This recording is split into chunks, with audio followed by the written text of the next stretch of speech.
Hola chicas. Bueno, en este vídeo vamos a abordar el último apartado del tema que una vez conocida la teoría de la tectónica de placas, pues es importante que analicemos cuál es su importancia o qué consecuencias ha tenido. Sabemos que la tectónica de placas es un esquema en el que encajan perfectamente muchas de las explicaciones que podríamos dar a fenómenos observados como la formación de las montañas o procesos de vulcanismo o sismología.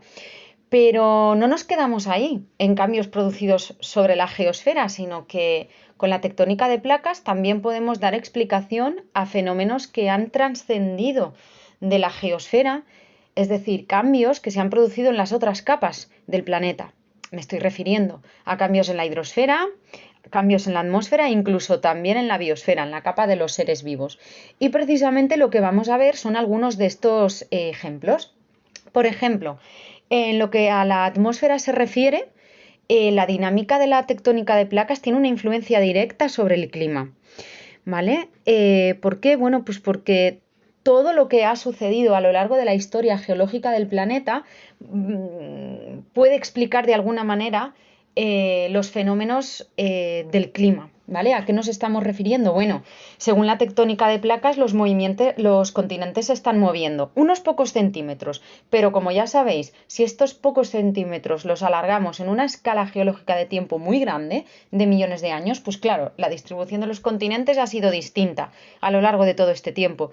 Y si la ubicación de los continentes ha cambiado, también ha cambiado la de los océanos. Por lo tanto, si la posición de los océanos ha cambiado, también lo han hecho las corrientes marinas. Y aquí es donde vamos a lo que queríamos ver. Las corrientes marinas son una fuente muy importante, o una manera, mejor dicho, de repartir el calor en la Tierra. Por lo tanto, si modificamos esas dinámicas de corrientes marinas porque la posición de los océanos han cambiado, pues esto se nos va a traducir en los climas que pueda tener cada región del planeta en cada momento de la historia. ¿Vale? La existencia de hecho de hielo en los polos de la Tierra pues está condicionada por las corrientes marinas y a su vez esto depende de la posición de los continentes.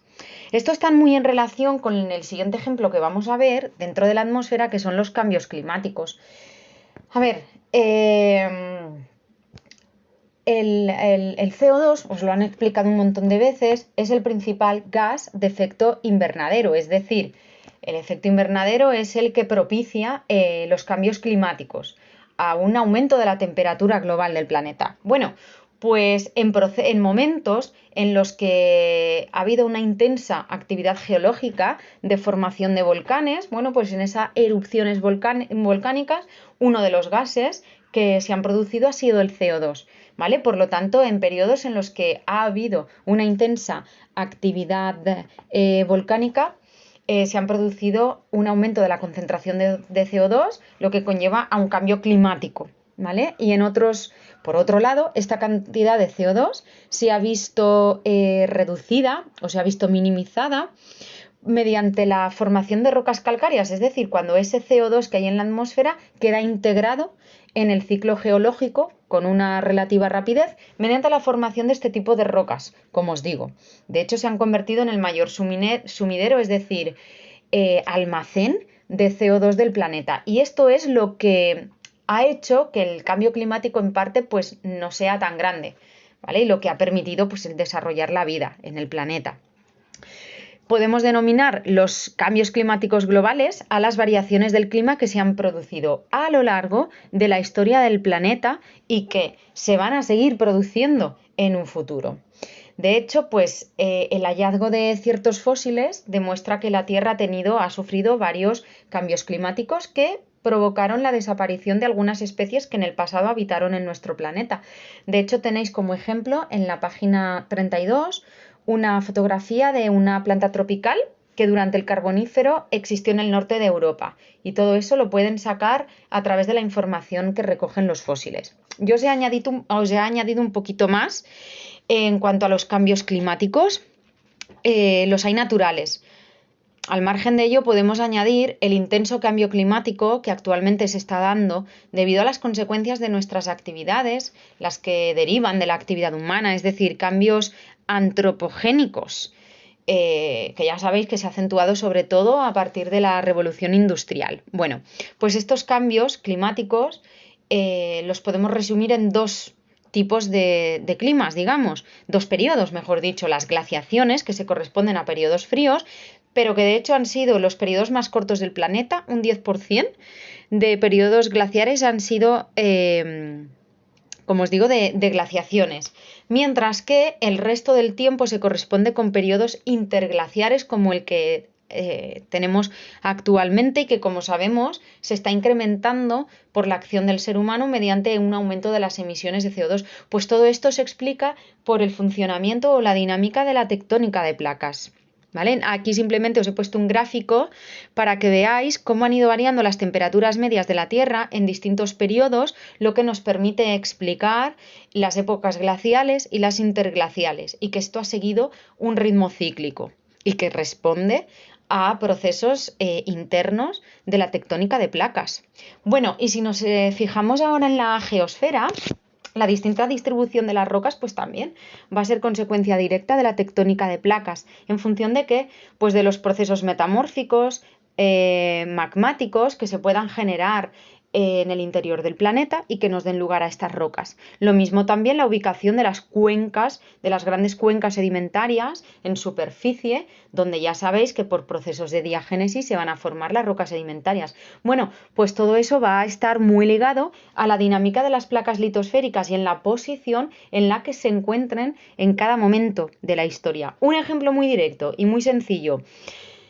Podemos explicar la distribución de las rocas ígneas o dentro de las ígneas las rocas volcánicas en relación a la tectónica de placas, porque sabemos que en determinadas zonas del planeta, que es donde coinciden los bordes entre placas litosféricas, es donde se va a producir una intensa actividad volcánica. Bien, si hablamos de la hidrosfera y cómo la tectónica de placas le ha podido influir de manera directa, esto lo podemos ver muy bien ejemplarizado en las variaciones del nivel del mar, ¿vale? Es uno de los fenómenos que más influencia ha tenido en ese registro geológico de la historia de nuestro planeta. Bueno, las variaciones del nivel del mar van a depender de dos elementos. Por un lado está la cantidad de agua que hay en los océanos en comparación con el agua que tenemos en estado sólido, es decir, hielo, que la encontramos en los casquetes polares y también en las cumbres de las grandes cordilleras más elevadas, y que esto va a depender del clima a nivel global, que a su vez, como hemos visto anteriormente, va a depender de las corrientes de circulación en marina y que va a depender de la posición de los océanos y que a su vez la posición de estos océanos depende de la posición de los continentes. Y esto lo explica la tectónica de placas.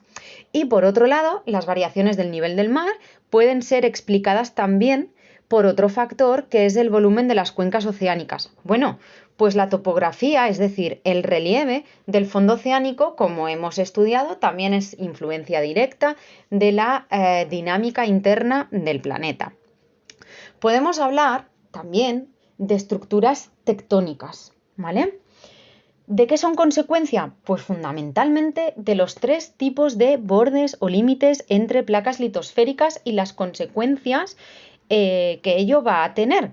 Hemos visto que existen los límites transformantes, convergentes y divergentes. Bien, pues esto tiene una relación con el tipo de estructuras tectónicas que se van a formar. Por ejemplo, en las dorsales o en los márgenes de algunos océanos, por la dinámica de ese tipo de bordes, lo que se nos van a generar en mayor parte son fallas de tipo normal.